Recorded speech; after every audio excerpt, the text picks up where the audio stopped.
Welcome to social post. నేను Nihal. So ట్రేడింగ్‌లో ఏదైతే బిగ్గెస్ట్ లై ఏదైతే ఉందో అది ఏంటి? ఇంకోటేంటంటే అదే లైని చాలామంది దాన్నే బిలీవ్ చేస్తున్నారు. అదే నిజం అని జెప్పేసి. సో ఆ లై అంటే ఏంటి? అది దేన్ని నిజం అనుకుంటున్నారో దీని గురించి క్లియర్ కట్‌గా ఎక్స్‌ప్లెయిన్ చేయడానికి లలితేంద్రనాథ్ ఉన్నారు.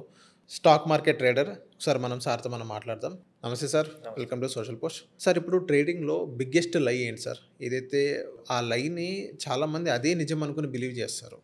సో, ఆ లై ఏంటో ఒకసారి మీరు మాకు చెప్తారా? స్టాక్ మార్కెట్‌లో అతిపెద్ద అబద్ధం ఏంటి అంటే ఈజీ మనీ. మీరు ఈరోజు ఇంత పెడితే ఇంత వచ్చేస్తుంది అనేది అతిపెద్ద అబద్ధం అనమాట. సో ఒక ట్రేడ్ తీసుకోవాలి అంటే దాని వెనకాల చాలా స్ట్రగుల్ ఉంటుంది. సో అవేమీ తెలియకుండా జస్ట్ యూట్యూబ్‌లో వ్యూస్ కోసం ఏం చేస్తారంటే థంబ్‌నెయిల్స్ పెట్టేసి మీరు రోజుకి ఇంత పెట్టండి, ఇంత ఇన్కమ్ వస్తుంది, ఇంత పెట్టండి, ఇంత ఇన్కమ్ వస్తుంది అని చెప్పేసి రకరకాల వీడియోస్ అనేవి స్క్రోల్ అవుతూ ఉంటాయి. సో అవి చూసిన తర్వాత ఒక మిడిల్ క్లాస్ మ్యాన్ ఏమనుకుంటాడంటే నేను కూడా కొంత సంపాదించుకోవచ్చు కదా అనే ఉద్దేశంతో వాడు చెప్పిన ఆ 10,000 5,000 తీసుకొచ్చి ఇన్వెస్ట్ చేసి ఆ 10,000 5,000 లాస్ అయిపోయి వెళ్ళిపోతూ ఉంటాడు. అయితే ఏంటంటే ఫర్ ఎగ్జాంపుల్ పొరపాటున ఆ రోజున వాడికి ఏదైనా ఒక 2,000 3,000 ప్రాఫిట్ కనిపించింది అనుకోండి, నెక్స్ట్ డే మళ్ళీ వస్తాడు. ఆ రోజు 1,000 వస్తుంది, ఆ నెక్స్ట్ డే మళ్ళీ వస్తాడు. ఫైనల్గా ఒక రోజున ఏమవుతుంది, మొత్తం పోతుంది. సో స్టాక్ మార్కెట్లో ఈజీ మనీ అనేది అతిపెద్ద అబద్ధం. Easy money. కానీ దాన్నే చాలామంది బిలీవ్ చేస్తున్నారు, నమ్ముతున్నారు.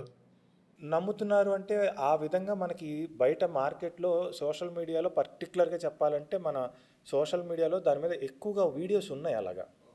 సో ప్రతి ఒక్కళ్ళు కూడా ఈ స్ట్రాటజీ ఫాలో అవ్వండి సక్సెస్ పక్క, ఈ స్ట్రాటజీ ఫాలో అవ్వండి సక్సెస్ పక్క.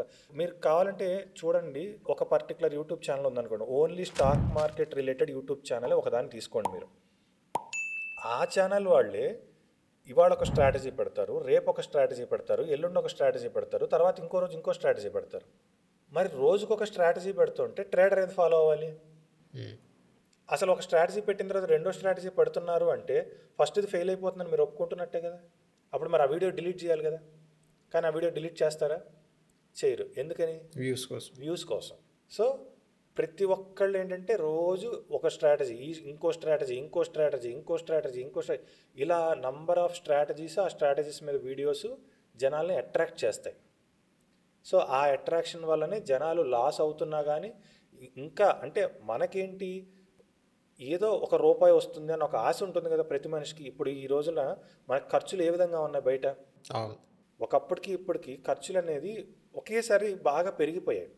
సో ఇప్పుడు సగటు మనిషి ఒక 50,000 వస్తే కూడా ఏం మిగలటలేదు. 1,00,000 వచ్చినోడికి ఏం మిగలటలేదు, 50,000 వచ్చినోడికి ఏం మిగలటలేదు. ఎందుకంటే ప్రతి ఒక్కరికి అంటే వాళ్ళ రేంజ్కి తగ్గట్టుగా ఖర్చులు అనేవి అలా పెరిగిపోయినాయి.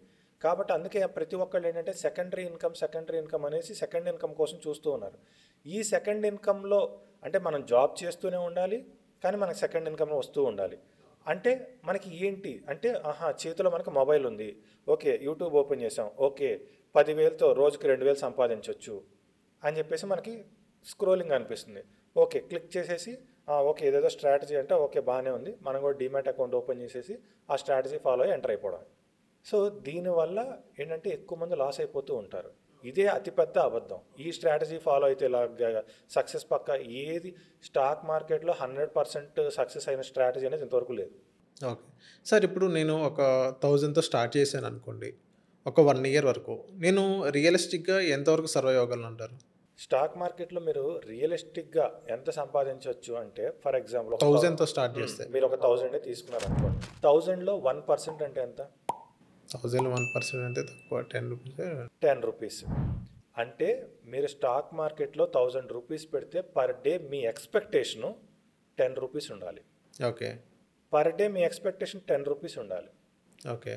రీటైల్ ట్రేడర్స్, బిగ్ ప్లేయర్స్ అని రెండు రకాలుగా డివైడ్ చేసుకుంటారు. అంటే ఈ బిగ్ ప్లేయర్స్ ఎవరు, ఇన్స్టిట్యూషనల్ ట్రేడర్స్ ఎవరు అంటే మనకి అంటే ఇప్పుడు ఫర్ ఎగ్జాంపుల్ రాకేష్ జుంజున్వాలా ఇలాంటి వాళ్ళు ఉన్నారనుకోండి, వాళ్ళని బిగ్ ప్లేయర్స్ అంటారు. మన ఇన్సూరెన్స్ కంపెనీస్ కానీ బ్యాంక్స్ కానీ వీళ్ళందరినీ ఇన్స్టిట్యూషన్స్ అంటారు. సో వీళ్ళంతా ఒక కేటగిరీలోకి వస్తారు. రీటైల్ ట్రేడర్స్ అంటే మనలాంటి వాళ్ళందరూ ఒక కేటగిరీలోకి వస్తారు.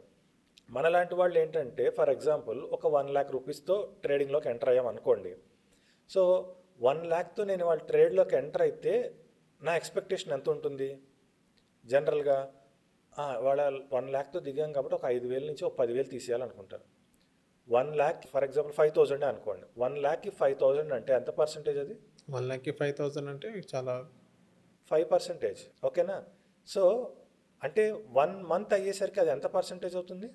మీరు 1,00,000తో స్టార్ట్ చేస్తే రోజుకి 5,000 తీసుకుంటే 20 డేస్లో ఆన్ అన్ యావరేజ్ 20 వర్కింగ్ డేస్లో 20 ఇంటూ 5,000 1,00,000 అవుతుంది. అంటే 1,00,000తో 1,00,000 ఎర్న్ చేసేస్తే ఎంత పర్సెంట్ వచ్చింది మీకు? 100% వచ్చింది. ఏ బ్యాంక్ అన్నా ఇస్తుందా మీకు? ఇవ్వదు. సో ఓకే, నేను రోజుకి 5,000 సంపాదిస్తే నాకు ఇంత వస్తుంది అన్న ఉద్దేశంతో ఎంటర్ అయిపోతూ ఉంటారు. ఎవరు? Retail traders. ఇది జరగని పని. బిగ్ ప్లేయర్స్, ఇన్స్టిట్యూషనల్ ట్రేడర్స్ ఎలా ఫాలో అవుతారంటే వాళ్ళు పర్ డే వాళ్ళ క్యాపిటల్ మీద, ఫర్ ఎగ్జాంపుల్ 1 CR వాళ్ళ క్యాపిటల్ అనుకోండి, దాంట్లో వాళ్ళు ఎక్స్పెక్ట్ చేసేది 1%. ఓకే. అవసరమైతే 0.5% కూడా ఎక్స్పెక్ట్ చేస్తారు. 1 crore 0.5% అంటే ఎంత? పోనీ 1% అంటే ఎంత? 1,50,000. 1 crore పెట్టి వచ్చిన వాడు పర్ డే వాడి ఎయిమ్ 1,00,000. కానీ 1,00,000 వాడి ఎయిమ్ ఎంత ఉంది? 5% to 10% ఉంది. ఈ రాంగ్ క్యాలిక్యులేషన్ వల్లనే మనం ఏంటంటే ఓహో 1,00,000తో మినిమం 5,000 కూడా సంపాదించకపోతే ఎలా అనేసి మనం ఏంటంటే 1,000 వస్తే ఏదో చిన్నగా ఉంది, 5,000 అయితే నాకు మంచి ప్రాఫిట్ వస్తుంది అన్న ఉద్దేశంతో, అంటే ఆ ట్రాప్లో పడిపోయి మనం ఏంటంటే రియాలిటీకి దూరం అయిపోతూ ఉంటాం. ఓకే. బట్ రియాలిటీ ఏంటంటే పర్ డే మన క్యాపిటల్ మీద 1% వస్తే you are a successful trader. You are very successful trader. 1% ఎంతవరకు వస్తుంది సార్? ఎంతమంది ఇప్పుడు 95% మెంబర్స్ లాస్లో ఉంటారు, సెబీ చెప్పింది 5% ఒకటే ప్రాఫిట్ అని అన్నారు. సో ఏదైతే ఇప్పుడు 95% ఎవరైతే ఇన్వెస్ట్ చేస్తారో ఇప్పుడు వాళ్ళందరూ 1% కూడా రావట్లేదంటారా? ఖచ్చితంగా రాదు. ఓకే. ఖచ్చితంగా రాదు. ఎందుకంటే 1% వస్తుంది. ఫర్ ఎగ్జాంపుల్ మీరు ఏదో ఒక చిన్న స్ట్రాటజీ, ఒక స్కిల్లో ఏదో ఒకటి నేర్చుకున్నారండి, దాని మీరు ఇంప్లిమెంటేషన్ స్టార్ట్ చేశారు. మీరు ఎంటర్ అయిన తర్వాత విత్ ఇన్ 1 minute 2 minutesలో మీరు అనుకుంటున్న 0.5% 1% కనిపిస్తుంది, కానీ మీరు ఆపలేరు. ఓకే. 2%, 3%, 4%, ఇంకొంచెం ఎక్కువ అని చెప్పి వెయిట్ చేస్తూ ఉంటారు. అది సడన్గా గ్రాడ్యువల్గా తగ్గుతూ ఉంటుంది. తగ్గిన తర్వాత అది -0.5%, -1% ఇలా వెళ్తూ ఉంటే, ప్లస్ వెళ్తున్నప్పుడేమో ఒక రకంగా మైండ్ సెట్ ఉంటుంది, మైనస్ వెళ్తున్నప్పుడు మైండ్ సెట్ ఎలా ఉంటుందంటే కొంచెం పెరిగినాక తీసేద్దాం, కొంచెం లాస్ ఎక్కువ కనపడుతుంది, కొంచెం పెరిగినాక తీసేద్దాం అనుకుంటారు. అది పాపం అక్కడ దాకా వస్తుంది. అబ్బా ఎంత దూరం వచ్చింది, ఇంకొంచెం కూడా అది కూడా క్లియర్ అయిపోతే నాకు 0 వస్తుంది, 0 వస్తే నేను సేఫ్టీగా బయటపడిపోతా కదా అని అక్కడ వరకు పెట్టేస్తారు. అది అక్కడికి రాదు, ఇంకొంచెం కిందకి వెళ్తుంది. అరే ఇందాక తీసేసి ఉంటే బాగుండు, సరే ఈసారన్నా అక్కడికి వస్తే తీసేద్దాం అన్న ఉద్దేశంతో ఉంటారు. రాదు. ఇలా అది అంచెలంచెలుగా కిందకి వెళ్ళి వీళ్ళు అనుకున్న దానికన్నా 10 times కింద క్లోజ్ చేసేస్తారు. సో ఎక్కడ స్టాప్ లాస్ మెయింటైన్ చేయాలో తెలీదు.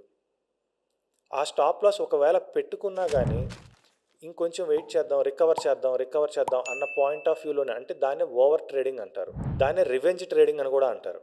So over trading, revenge trading. అరే నా దగ్గర డబ్బులు తీసేసుకుంది, నేను 80% దీన్ని రికవర్ చేయాలని దాని మీద రివెంజ్కి వెళ్తారు. మార్కెట్లో ఎప్పుడు రివెంజ్కి వెళ్ళకూడదు.